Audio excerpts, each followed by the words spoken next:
it was a personal challenge more than an investor one. And I say that because once I started to believe deeply in the vision for the product, we then started to close investors, even those who'd reach out to us directly. What's even more interesting is investors who previously rejected like investing in Honeycoin are now current investors, just solely because I chose to push past that and then just continue to scale the platform, continue to show like very impressive traction.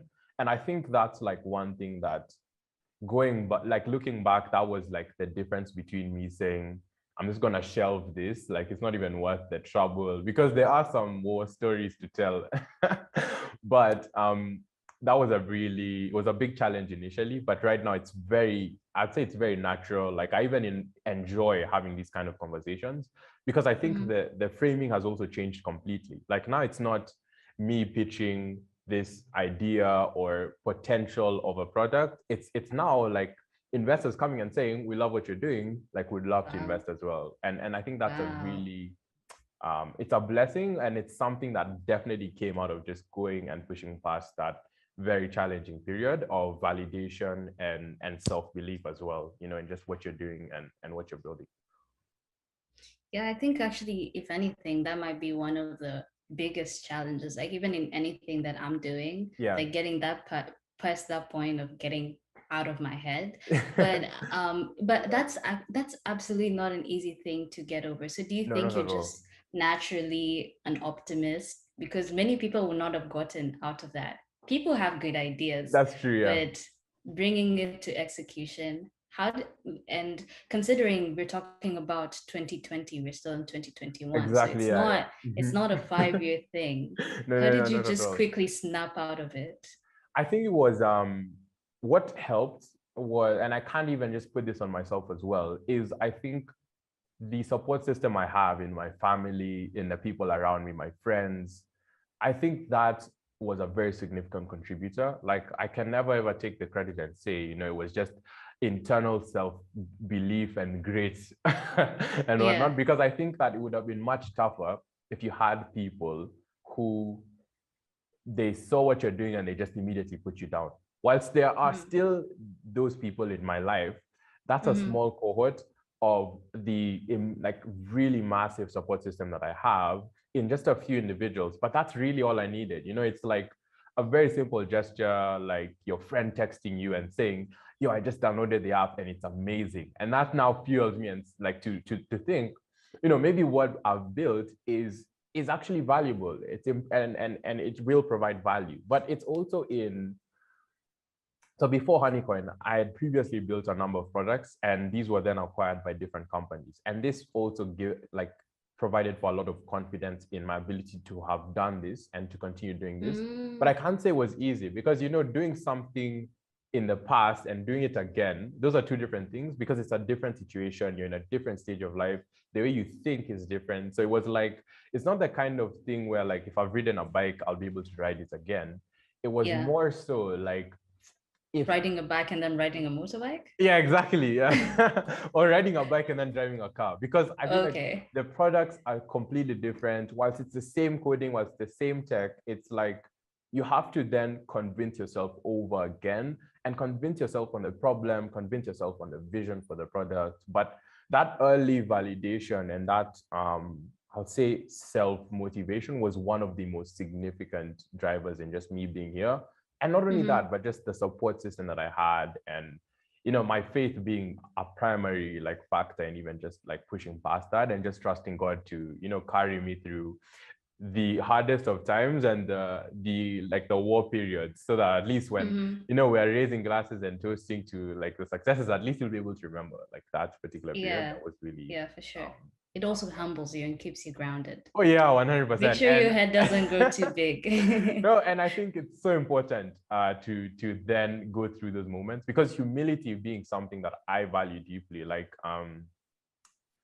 those moments as well are such a stern reminder that we're only human and we'll always fall short, which is something that I think for the most part everyone should realize. So you don't be too hard on yourself, and like always try as much to push past that as well. Yeah.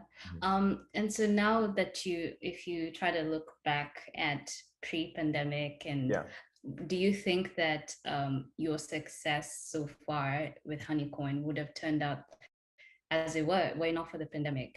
Perhaps maybe you will not have had the time, so maybe you would have delayed doing what you're doing to a later time. But even if that were the case, do you think that the ideas, the way they came together, the kind of people that you're now working with, the realizations that you've had, do you think that how different would that look? I think it's quite interesting. Like, I definitely think, and I really believe that things would have turned out very different. So, like, where I was working before starting Honeycoin was a really good company. I was getting paid really well as well, and so it wasn't like I would say, whilst I would have been okay, it wouldn't have been the same, because like where I'm at right now, working on Honeycoin, I'm honestly living my best life in so many ways just because of every single thing that's happening right now. I think I would have been okay, but just going through life. Like, I don't think I would have started Honeycoin at all, because I wouldn't even have had the time. So I'd have been thinking about different things. I'd have been thinking about different opportunities. I wouldn't have met any of the people I've met, by the way, like if I hadn't started Honeycoin as well.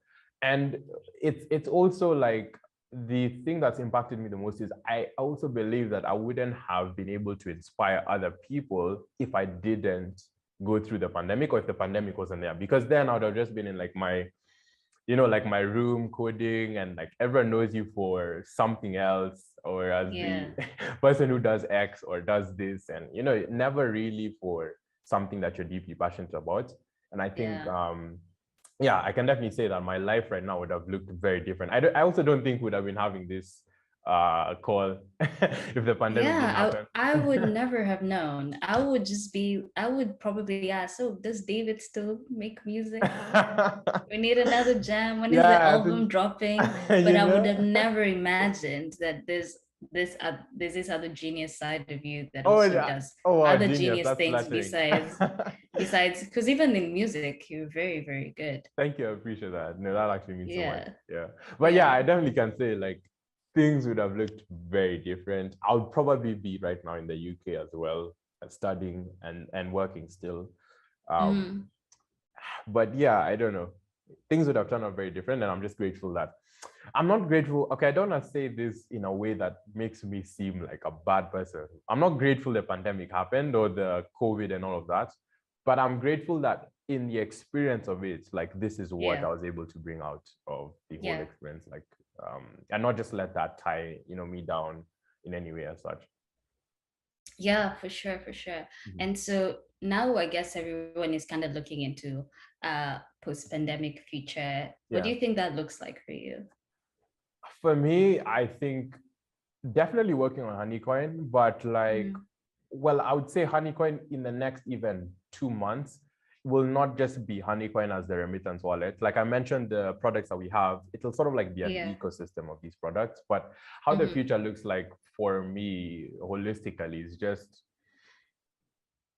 definitely continuing to work on Honeycoin, but also continuing a lot of things on the side that tie into my vision, not only for like how I think about empowering different individuals or telling like these kinds of stories. And that's why I love like what you guys are doing with Silver Lining, but in also just being more involved in developer communities and building and vocalizing a lot of the things that I believe about, like young founders, young software engineers. And this just ties into like some of the initiatives that I'm part of as well, like the Google Africa Developer Scholarship, which actually trains like, so the goal is for us to train like 30,000 developers, but how we do it is we then break this 30,000 into small teams.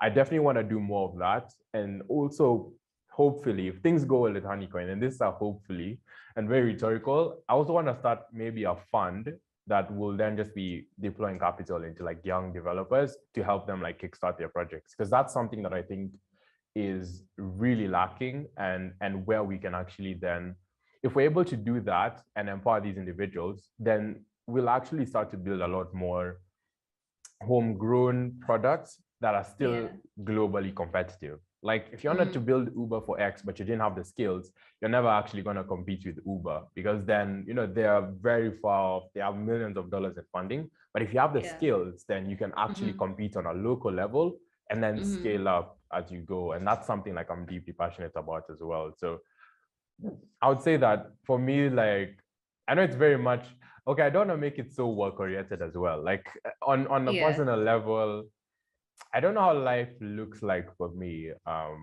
but I'm very much in the frame of mind to just like enjoy life in the moment with the people that I love around me. And I definitely want to travel a lot and such, but I think it's very like, it's what a lot of people would say. So that's why I also didn't focus on this aspect, like on a personal level. But yeah, in terms of things with Honeycoin, I just see us getting to a point where in the next 6 months, if we're actually truly able to execute on our vision, then we'll be serving hundreds of thousands of people across multiple countries and providing a ton of value to people who otherwise were overlooked or just completely underserved. And I know underserved is sort of like a buzzword. So, but in the way that we think about it, we're actually definitely tackling these problems head on.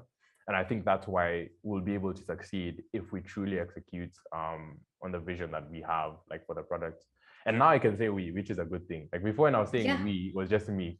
Like but David, Nandwa, and I. yeah, like me, myself, and I. But no, like for sure, it's something that I think the future is so exciting, like super bright, and just like when I think about it, I'm not the 100% optimist type of guy, but just thinking about the future right now with everything that's happened, everything that we've been through, as a nation, as people, as Gen Z and millennials, as this demographic, what we've been able to overcome just gives me hope for the future. And I think it's like, definitely so excited to see what's there to come. Yeah, for sure. And do you think that there perhaps some practices that you had when it comes especially to Honeycoin, how you've been dealing with the business, working with your team, that will no longer be applicable when we kind of get back to some sort of normalcy? I'll say the one would be like, there are a few, but I'll just like three that come top of mind would be one, remote work. So whilst I am primarily like a digital nomad type of person, like I've already been getting like, most folks on the team right now saying, yo, when can we need to be having like in-person meetings and such. And I'm just like, yo guys, let's stay remote, but I can't push back forever. So I do see a hybrid work model being employed very soon, like where we'll probably have like a few in-person days and a few like remote days, definitely mostly remote. Another thing is, I think we'll start to move slower just because there's now a level of hierarchy in terms of making decisions. There's now even a lot more opinions on the types of sort of like the direction that we should take. What I do still and believe that I believe that yes, whilst I still will be the one who will be making the decisions on the roadmap, like how I want to even build a company is, very much collaborative. So not in me saying, I have the final say, I'm going to start at this, and being very rash and very brash, sorry, on like how I think about these, like the decisions and such. But I do see us then being a lot more collaborative, but definitely moving not significantly slower, but just, slow because we then want to consider and value every single opinion that will be like, within the team. The third one and final one is just,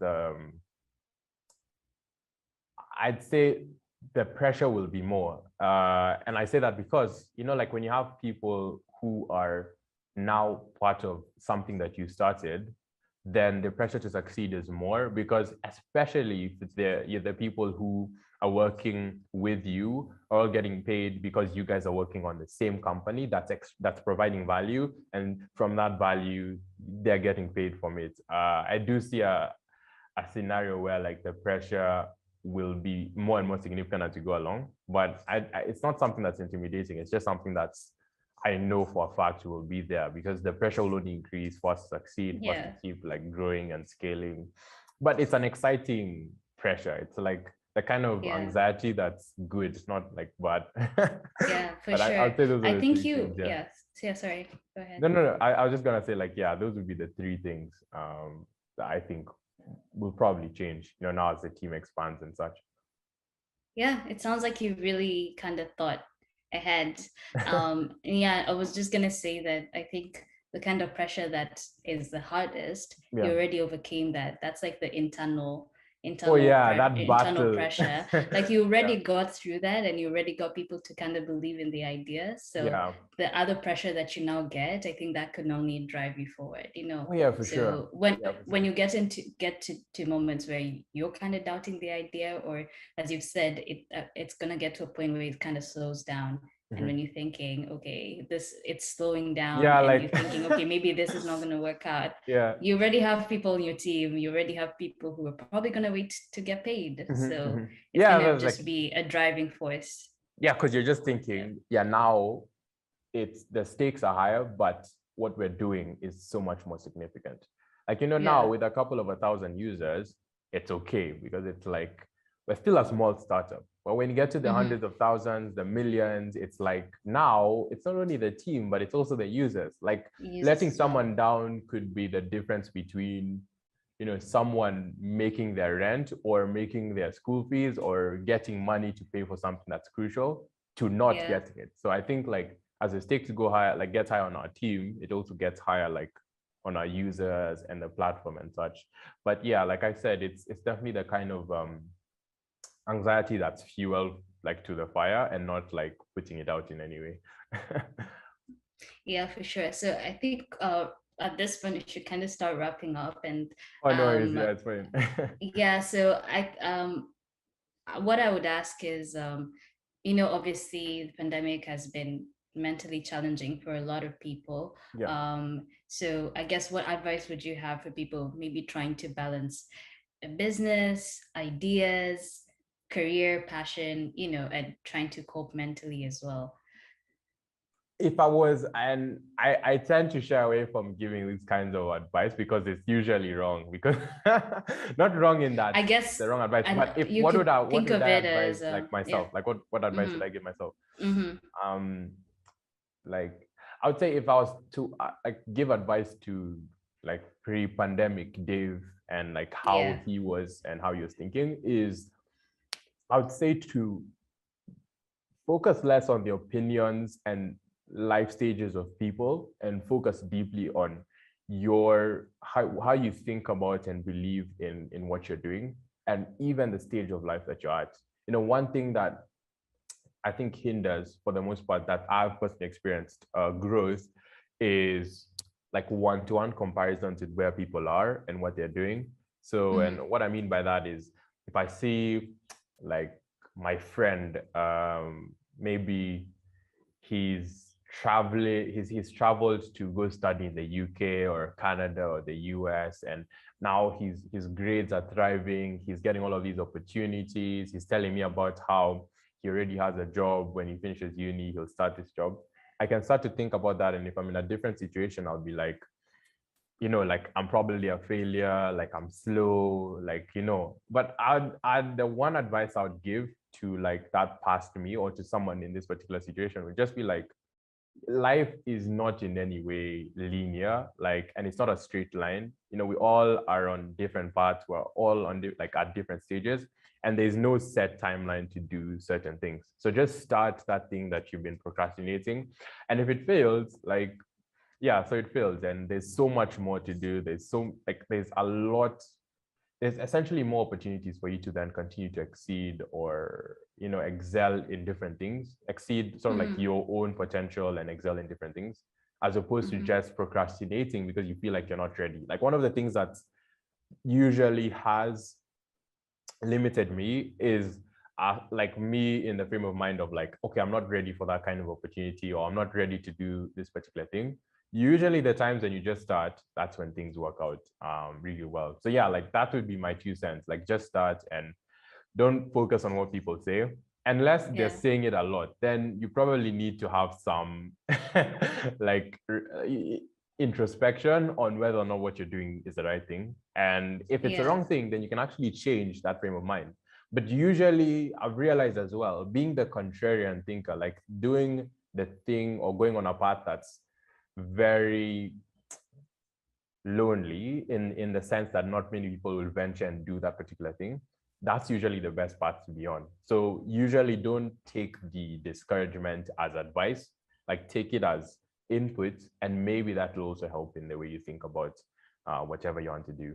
And the final thing, and this is like the final thing, is like, I would say in terms of, and this is actually a scripture, I'm just forgetting the reference, but like, don't ever let age be a limiter or inhibitor to the things you think you can do. And this is such a testament to my life as well, because most of the things I've done, if I was to put myself in outside of my body, I'll just be like, this guy is crazy. Like, why would you think you can do this or go to this particular place? And the rooms I've been in, the opportunities I've received is just because I think and abstract my age from anything I'm doing. And that helps to, you know, just give you that fire to say, like, if X person is doing this, I can also do it as well. Even if it takes more time for me to learn how to do it, even if it takes more effort, you can still actually be in situations and positions of influence, of responsibility, like significant responsibility, no matter like how old you are, like 15, 16, 14, 12, 25, 50. Like, age is not like 100% not a limit of growth or potential or opportunity, and that's something that I think about and believe in deeply. But yeah, that would be like my 2020 advice to like pass to me, like if I was to go back and have a discussion with myself. But yeah, that would be my 2 cents. What about you? I'd want to hear at least one thing from you, like if you were to like give advice to yourself pre-pandemic. I didn't really think much about that, but I think I'm gonna kind of come up to that when we just have a casual conversation. Oh, okay, yeah, sure. And no once we wrap up this footage. Yeah. So what I kind of wanted to get back at, how you were saying, age not being an inhibitor for you. Yeah. And I think that's actually one of the reasons why I didn't ask you, like, how old you were, because I didn't want to focus so much about like, oh, he's young and everything, because he can do all these things when we're young. But there's also something that you mentioned earlier about sorry, I'm just running out a little bit. No, it's fine, it's fine. I'll give you some time to think. You probably remember. Yeah. 1 second.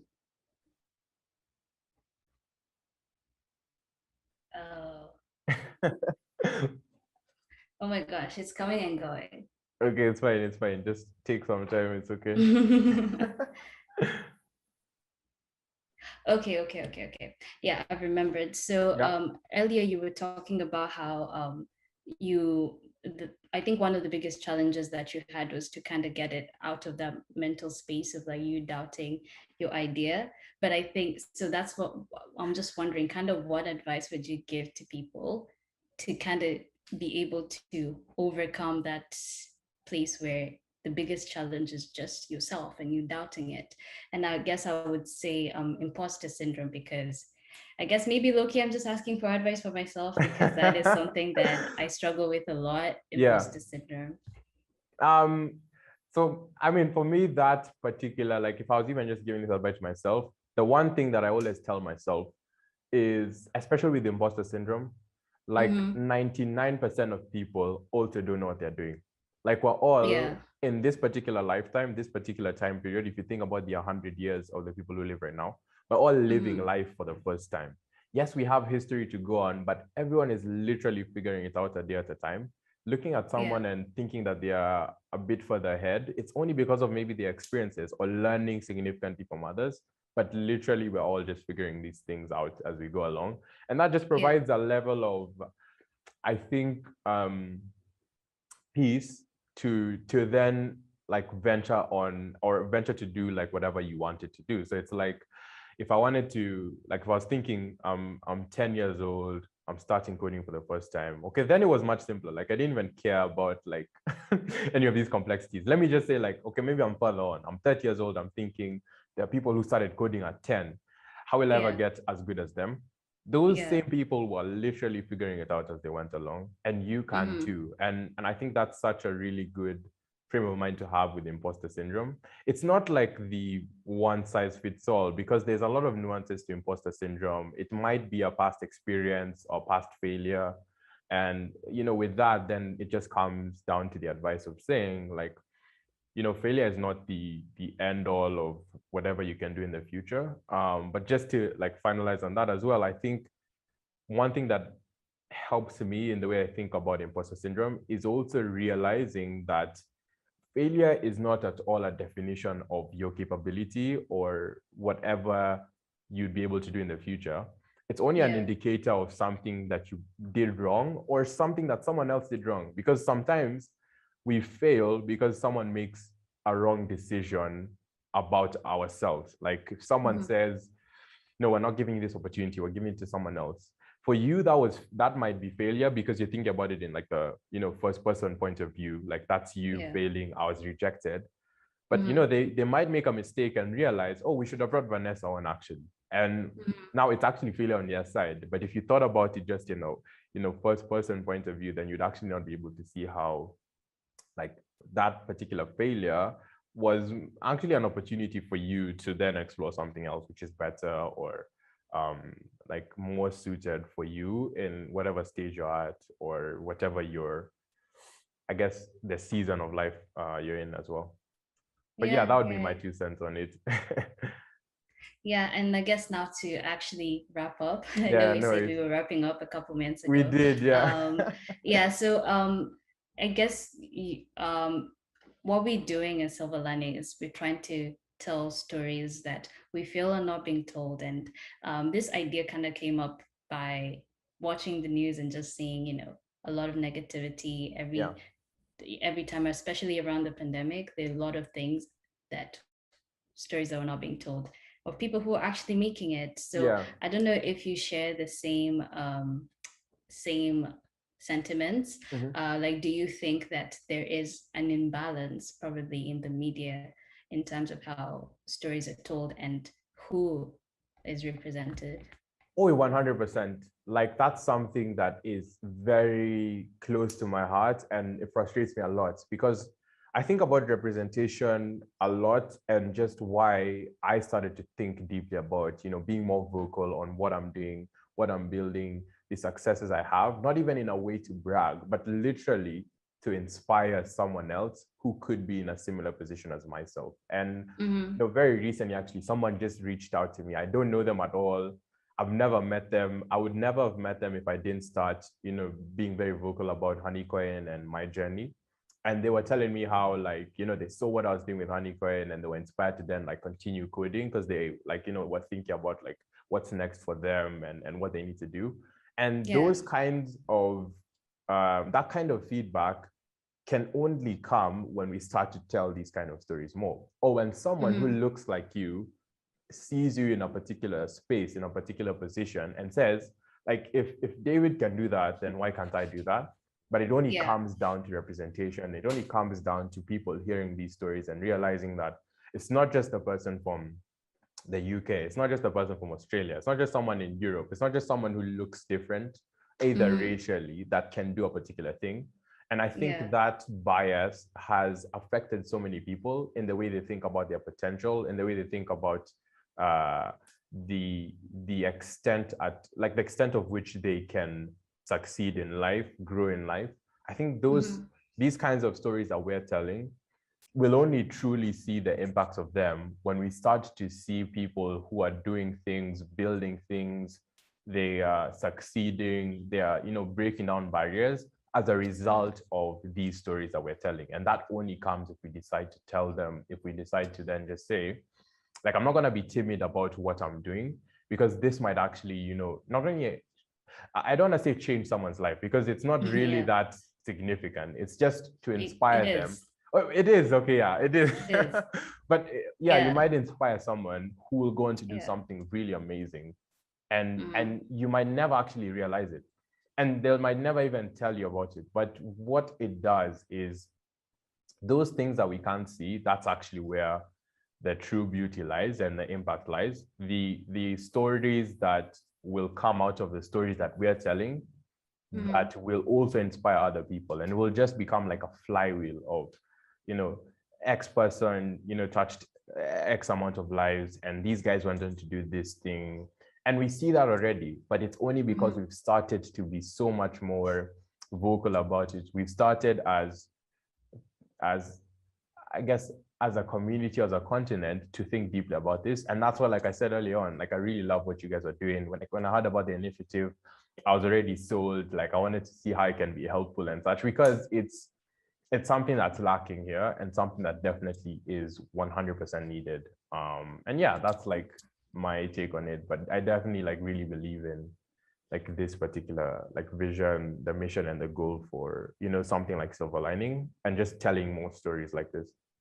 Yeah, for sure. And you know, you're saying that, oh, it's not going to change someone's life, but I think very few people's lives are actually changed drastically overnight. Yeah, So true. in terms of like your story, I don't know how many people are going to see it. Hopefully a couple of people are going to see it. And it could just be subconsciously planting a seed in someone else. Oh, they yeah, may for not sure. really they may not really directly say, oh, it's because of history that my life completely changed. Maybe someone else could, but a couple of people, it could just plant a seed. It could be just one thing that you said that kind of sticks with them. They may not really remember who said that, but it just changes something in them that along the line builds up to something else. So for sure. sure.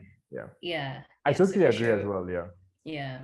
Yeah. No, I definitely. And I think that impact can only then be seen over time. Like it's not one, you know, like something that just snaps in them and they're like, life changed. Yeah, for sure. For sure. Okay, so I think that wraps up our interview that went very much longer than we usually do, but it was a good really? conversation. Wow, okay, wow. Yeah. I'm sorry, I'm done. I hope it's not my fault. No, I really got into it, so we didn't even stick to the script and the questions that we had. So that was great. Nice. I really enjoyed it, by the way. I really enjoyed it. Yeah, me too. Yeah, and thanks.